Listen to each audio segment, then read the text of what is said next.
नमस्कार दर्शकों, मैं हूं भगवती प्रसाद पुरोहित एडवोकेट और आप देख रहे हैं यूट्यूब का कानूनी ज्ञान चैनल। यदि आपने हमारे चैनल को अभी तक सब्सक्राइब नहीं किया है तो अभी आप हमारे चैनल को सब्सक्राइब कर लीजिए और बेल आइकन को प्रेस कर दीजिए ताकि वीडियो की नई नई जानकारी के नोटिफिकेशन सबसे पहले आप तक पहुँच पाए। तो दर्शकों, आइए वीडियो को शुरू करते हैं। दर्शकों, आज का विषय है अवैध कब्जा हटाने के लिए आवेदन कैसे तैयार करें। तो दर्शकों, अवैध कब्जा हटाने के लिए जो आवेदन पत्र तैयार होता है वो मध्य प्रदेश भू राज्य संहिता की धारा 250 के तहत तैयार होता है। तो आज मैं इस वीडियो में आपको इस संबंध में पूरी जानकारी दूंगा। तो सबसे पहले हमें एक पेपर लेना है। हम पेपर ग्रीन पेपर यदि उपलब्ध हो जाता है तो उस पेपर पर लिखना है, या हम सादे पेपर पर भी किसी आवेदन को लिख सकते हैं। सबसे पहले हमें ऊपर न्यायालय श्रीमान तहसीलदार महोदय, या कहीं कहीं पर यदि नायब तहसीलदार महोदय बैठते हैं तो हम न्यायालय श्रीमान नायब तहसीलदार महोदय लिख सकते हैं। उसके बाद में उस तहसील का नाम, जहां हमने खाली जगह छोड़ी है वहां पर तहसील का नाम लिखना है। उसके बाद में ज़िला और ज़िला का नाम लिखना है। फिर आगे जो प्रदेश है हमारा, जैसे मध्य प्रदेश, तो मध्य प्रदेश हमें लिखना है। उसके बाद में नीचे हमें प्रकरण क्रमांक लिखना है। प्रकरण क्रमांक की जगह खाली छोड़ना है। उसके बाद में 2021 या 2022 या जो भी सन है उसका हमें विवरण वहाँ पर लिखना है। प्रकरण क्रमांक की जगह हमें वहाँ पर खाली छोड़ना है, क्योंकि हम प्रकरण पेश करेंगे। उसके बाद में प्रकरण दायरे में दर्ज होगा तहसील में, और उसके बाद में वहाँ पर प्रकरण क्रमांक दर्ज किया जाएगा। इसके बाद में जिस तरीके से हमने नाम लिखा है, तो यहाँ पर जो आवेदक व्यक्ति है जिसके द्वारा धारा 250 का आवेदन पत्र प्रस्तुत किया जा रहा है, उस आवेदक का नाम लिखना है। नाम, फिर उसके बाद में पिता का नाम, फिर उस आवेदक के पिता का नाम लिखना है। उसके बाद में आवेदक की आयु लिखना है, कितने वर्ष की है। फिर उसके बाद में व्यवसाय लिखना है आवेदक का। फिर निवास का पता लिखना है आवेदक का। यदि आवेदक एक है तो एक व्यक्ति का नाम लिखना है, दो व्यक्ति है तो दो के लिखने हैं, तीन व्यक्ति है तो तीन व्यक्ति का लिखना है। और सभी का नाम, पिता का नाम, आयु, वर्ष, व्यवसाय, और सभी का अगर अलग अलग निवास है तो अलग अलग निवास लिखना है। यदि सभी का एक जगह स्थान, एक ही स्थान पर निवास है तो सभी का निवास स्थान एक साथ में भी लिख सकते हैं। उसके बाद में विरुद्ध लिखना है। फिर जो नाम आएगा, अनावेदक गणों के नाम आएंगे। यदि एक अनावेदक है तो नाम की जगह अनावेदक का नाम लिखें। फिर पिता का नाम की जगह पिता का नाम लिखें अनावेदक का। फिर अनावेदक की आयु लिखें और जितने वर्ष है वह आयु लिखें। फिर अनावेदक का व्यवसाय लिखें। फिर निवास का पता लिखें अनावेदक का। यदि अनावेदक एक है तो एक का लिखें, यदि दो है तो दो के लिखें। नाम, पिता का नाम, आयु, वर्ष, व्यवसाय और निवास का पता।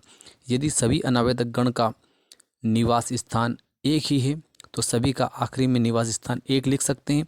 यदि सभी का निवास स्थान पृथक पृथक है तो सभी का नाम, पिता का नाम, आयु, वर्ष और व्यवसाय और सभी का निवास पता अलग अलग लिखना है। उसके बाद में डैश डैश करके उसके आगे अनावेदक गण लिखना है। उसके बाद में हमें लिखना है आवेदन पत्र अंतर्गत धारा 250 मध्य प्रदेश भू राजस्व संहिता। ये आवेदन पत्र जो प्रस्तुत होता है यह धारा 250 के अंतर्गत प्रस्तुत होता है। वैसे आवेदन पत्र में धारा का उल्लेख करना आवश्यक नहीं है, लेकिन जब आवेदन पत्र में हम धारा का उल्लेख कर देते हैं तो जिस अधिकारी के समक्ष हमारे द्वारा आवेदन पत्र प्रस्तुत किया है उसमें ऊपर ही ऊपर धारा का उल्लेख होने पर अधिकारी के द्वारा, न्यायालय के द्वारा यह समझ में आ जाता है कि यह आवेदन पत्र किस उद्देश्य से, अर्थात किस सहायता के लिए उस न्यायालय के समक्ष आपने पेश किया है। उसके बाद में आपको लिखना है आवेदन पत्र कब्जा प्राप्ति हेतु। अब दर्शकों, जो आवेदन पत्र की जो शुरुआत होती है, अब यहाँ से आवेदन पत्र की शुरुआत होगी। सबसे पहले हमें लिखना है माननीय महोदय, माननीय महोदय लिखना है। उसके बाद में यदि आवेदन पत्र प्रस्तुत करने वाला केवल एक व्यक्ति है तो हमें आवेदक लिखना है, और यदि आवेदन पत्र प्रस्तुत करने वाले अनेक लोग अर्थात आवेदक गण हैं तो हमें आवेदन पत्र की इस तरीके से शुरुआत करना है कि आवेदक गण की ओर से आवेदन पत्र प्रस्तुत कर निवेदन है कि सबसे पहला पेरा हम लिखेंगे, उसमें आवेदक या आवेदक गण है तो उनके खाते का विवरण हम उसमें लिखेंगे। तो हम सबसे पहले लिखेंगे कि आवेदक के स्वामित्व स्वत्व का एक कृषि भूमि खाता, ग्राम, ग्राम से आशय जिस ग्राम में अर्थात जिस गांव में उस व्यक्ति के का खाता है, अर्थात उन व्यक्तियों का खाता है, तो उस ग्राम का नाम लिखेंगे। फिर उसके बाद में लिखेंगे तहसील, अर्थात वह ग्राम जो है किस तहसील में आता है उस तहसील का नाम लिखना है। फिर जिला, फिर जिले का नाम भी हमें उस आवेदन पत्र में लिखना है। जिला में स्थित होकर उक्त खाते में सर्वे क्रमांक, अर्थात उक्त खाते में सर्वे क्रमांक, जितने भी सर्वे क्रमांक है उनका क्रम वाइज हमें वर्णन उस आवेदन पत्र में करना है। उसके आगे लिखना है रकबा क्रमशः। रकबा क्रमशः से अर्थ होता है कि प्रत्येक सर्वे नंबर का रकबा हमें अलग अलग लिखना है। हेक्टेयर की भूमि स्थित है। यह पहला पेरा अपना ख़त्म हो जाएगा। उसके बाद में दूसरा पेरा हमें इस तरीके से लिखना है, उपरोक्त खाते में स्थित सर्वे क्रमांक, अर्थात हमें यहाँ पर उस सर्वे क्रमांक का विवरण देना है जिस सर्वे क्रमांक के पूरे हिस्से पर या उस सर्वे क्रमांक में से किसी भाग पर अनावेदक का कब्जा पाया गया है या उसने कब्जा कर रखा है। तो दूसरे पेरे में हम ऐसे लिखेंगे कि उपरोक्त खाते में स्थित सर्वे क्रमांक, तो यहाँ सर्वे क्रमांक लिख देंगे, में से रकबा, अर्थात यहाँ पर कितने भाग पर अनावेदक का कब्जा है उस रकबे का वर्णन हमें यहाँ पर करना है। अनावेदक ने जिस भाग पर कब्जा किया हुआ है उस भाग का भी वर्णन हमें यहाँ पर करना है। अर्थात यदि उस सर्वे नंबर में से उत्तर दिशा पर कब्जा किया हुआ है तो उत्तर दिशा का वर्णन करना है। पश्चिम दिशा में अगर उसने कब्जा किया है तो पश्चिम का लिखना है, पूर्व में है तो पूर्व का, या दक्षिण में है तो दक्षिण का लिखना है। इस प्रकार यह पेरा आगे इस तरीके से आएगा। पेरा नंबर 2 कि उपरोक्त खाते में से स्थित सर्वे क्रमांक, जो भी सर्वे नंबर है, में से रकबा, और रकबा जैसे मैंने पहले बताया हेक्टेयर, और उसके आगे हम हेक्टेयर के पश्चिम भाग पर उदाहरण के लिए मान लेते हैं कि भूमि पर अनावेदक के द्वारा जबरन बलपूर्वक कब्जा कर लिया है तथा आवेदक को उक्त भूमि से अनुचित रूप से बेदखल कर दिया गया है, इसलिए उक्त भूमि का कब्जा आवेदक को दिलाए जाने हेतु यह आवेदन पत्र श्रीमान के समक्ष प्रस्तुत किया गया है।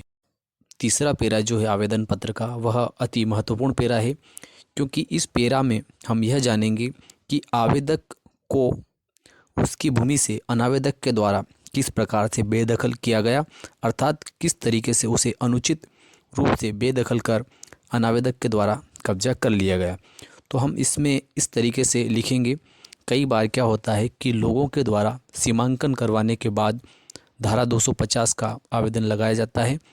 तो हम इस पेरा को इस तरीके से लिखेंगे कि आवेदक के द्वारा प्रकरण क्रमांक, यहाँ पर सीमांकन प्रकरण का हमें वर्णन लिखना है कि प्रकरण क्रमांक, फिर प्रकरण क्रमांक का हमें यहाँ अंकन करना है। उसके बाद में उस वर्ष का भी उल्लेख करना है जिस वर्ष में वह सीमांकन प्रकरण हुआ। उसके बाद में दिनांक का भी वर्णन करना है।